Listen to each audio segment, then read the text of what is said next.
అందరికీ నమస్కారం. ఈరోజు మా అమ్మ దోసకాయ, ఎండు చేపల కూర చేసింది. చాలా బావుంటది. ఎట్లా చేసిందో చూపిస్తా చూడండి. ఏం చేస్తున్నావే? ఏముందమ్మ కూరగాయలు కోస్తుంది. చేపలు, దోసకాయ వందామని కోస్తుంది. మరి అయ్యి ఎందుకు గింజలు తీసినావు?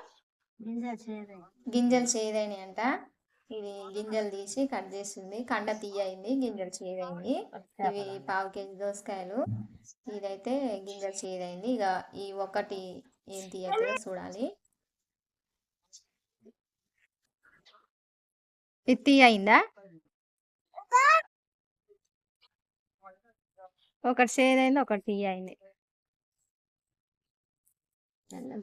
ఇదే మధ్యలో ఇట్లా తీసుకొని తినాలి. టమాటాలు కట్ చేసుకోవాలి. చూడండి, మా అమ్మ అయితే ఇట్లా కట్ చేస్తుంది. మీరు ఎట్లా కట్ చేస్తారో నాకు చెప్పండి. మేమైతే ఇట్లా కట్ చేస్తాం. ఇట్లా టమాటాలు, ఉల్లిగడ్డ కోసుకొని చేసుకోవాలి. ఉల్లిగడ్డ కూడా చిన్న చిన్న కోస్తుంది. షాక్తో కొయ్యొచ్చు కదా అని మీరు అనొచ్చు. మాకు షాకులు అలవాట్లేవు. కత్తిపీటతోటే మంచిగా కోసం తొందరగా అవుతుంది. అందుకే మేము కత్తిపీటతోనే పని ఎక్కువ ఉంటుంది. మేము కత్తిపీటని ఎక్కువ వాడతాము. ఇట్లా మంచిగా ఉల్లిగడ్డలు కట్ చేసుకొని పెట్టుకోవాలి. మంచిగా చాలా అంటే చాలా టేస్ట్ ఉంటుంది ఈ ఊరి చేపల కూర. చూడండి, ఇంకా ఇవి చిన్న చేపలు మంచిగా ఇవి వేయించుకోవాలన్నమాట. ఇవి ఇట్లా మంచిగా వేయించుకోవాలి. వేయించుకుంటే మంచిగా టేస్ట్ వస్తుంది. మేమైతే చిన్న చేపలు తీసుకున్నాము. ఆ కాడ లడ్డు చేపలు లేవు. ఇంకా చిన్న చేపలు తీసుకొని చేస్తుంది మా అమ్మ. చూడండి, ఇట్లా మంచిగా పండుగ వేయించుకోవాలి. వేగినాయి, ఇవి పక్కకు పెట్టుకోవాలి. ఇక పక్కకు తీసుకోవాలి.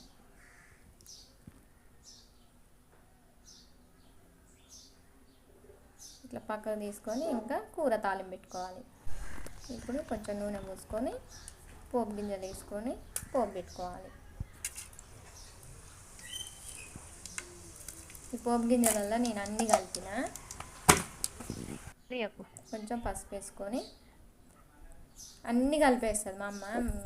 నేను చేస్తేనే ఉల్లిగడ్డలు అన్నీ సపరేట్ వేసి చేస్తా. మా అమ్మనేమో అన్నీ ఒకసారి కలిపి చేస్తుంది. ఉల్లిగడ్డ ముక్కలు, టమాటా ముక్కలు, దోసకాయ ముక్కలు అన్నీ ఒకసారి వేస్తుంది. చూడండి, అన్నీ ఒకసారి వేసింది. ఇట్లా వేసుకొని మంచిగా మగ్గించుకోవాలి. మూత పెట్టుకొని మంచిగా మగ్గించుకోవాలి. కొంచెం అల్లం వెల్లుల్లి పేస్ట్ వేసుకోవాలి. అల్లం వెల్లుల్లి పేస్ట్ పోపులో కూడా వేసుకోవచ్చు. అది నూరింది లేదని ఇది మగ్గేసరికి అల్లం వెల్లుల్లి పేస్ట్ నూరి వేసింది. ఈ అల్లం వెల్లుల్లి పేస్ట్ కూడా మంచిగా మగ్గేదాకా మగ్గించుకోవాలి. ఇట్లా చేస్తే చాలా అంటే చాలా టేస్ట్ ఉంటుంది. మా అమ్మ చేసే ఉడి చేపల కూర అయినా ఏ కూర అయినా చాలా బాగుంటుంది. ఇందులో ఇంకా కారం వేసుకోవాలి. కారం వేసుకొని మంచిగా మగ్గించుకోవాలి. కొంచెం సాల్ట్ వేసుకోవాలి. సాల్ట్ ఇప్పుడు తక్కువ వేస్తుంది. ఎందుకంటే మేము కారంలో సాల్ట్ వేసి పట్టిస్తాము. కొంచెం తక్కువ వేయాలి. తర్వాత చూసుకొని కొంచెం వేసుకోవాలి. ఇందులో మసాలా, ఇది మసాలా వేసుకొని మంచిగా కలబెట్టుకొని మంచిగా ఉడికించుకోవాలి. కాసేపు మూత పెట్టి ఎసరు పోసుకోవాలి. ఇంకా ఇందులోనే ఎసరు మన ఇష్టం. ఎక్కువ కావాలనుకుంటే ఎక్కువ పోసుకోవచ్చు, తక్కువ కావాలనుకుంటే తక్కువ పోసుకోవచ్చు. ఇట్లా ఎసరు పోసుకొని మంచిగా ఉడికించుకోవాలి. ఇప్పుడు ఈ చేపల్ని మంచిగా నీళ్ళల్లో కడుక్కోవాలి.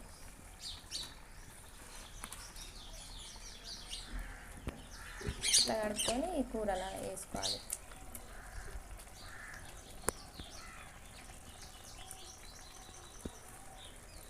చేపలలో ఏమన్నా గలీజ్ కూడా ఉసుక కూడా ఉంటుంది కదా, అందువల్ల ఇట్లా కడుక్కోవాలి. కడుక్కొని వేసుకుంటే ఏమన్నా ఉన్నా నీళ్ళల్లో పోతుంది కదా, మంచిగా ఉంటుంది. ఇప్పుడు దీన్ని మంచిగా ఉడికించుకోవాలి.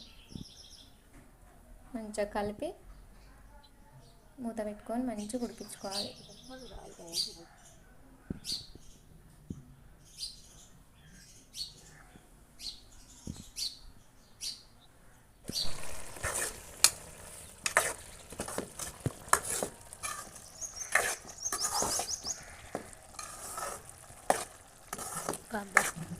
సూపర్ వాసన వస్తుంది. ఉప్పు చూసుకోవాలి. కొంచెం ఉప్పు పడుతుందంట, ఉప్పు వేస్తుంది.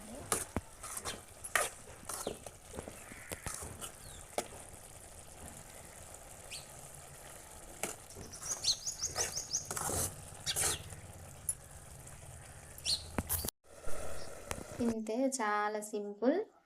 మా అమ్మ అయితే ఇట్లా చేస్తుంది, సింపుల్గా చేస్తుంది, తొందరగా అవుతుంది. ఇట్లా చాలా టేస్ట్ కూడా ఉంటుంది. ఇందులో కొంచెం కొత్తిమీర వేసుకుంటున్నాం. కొంచెమే ఉంది, కొంచెమే వేసుకుంటున్నాం. ఇంకా దీన్ని మూత పెట్టి ఒక 1 మినిట్ ఇట్లా మగ్గించి దింపడమే. ఉడికింది చూడండి, మంచిగా ఉడికింది.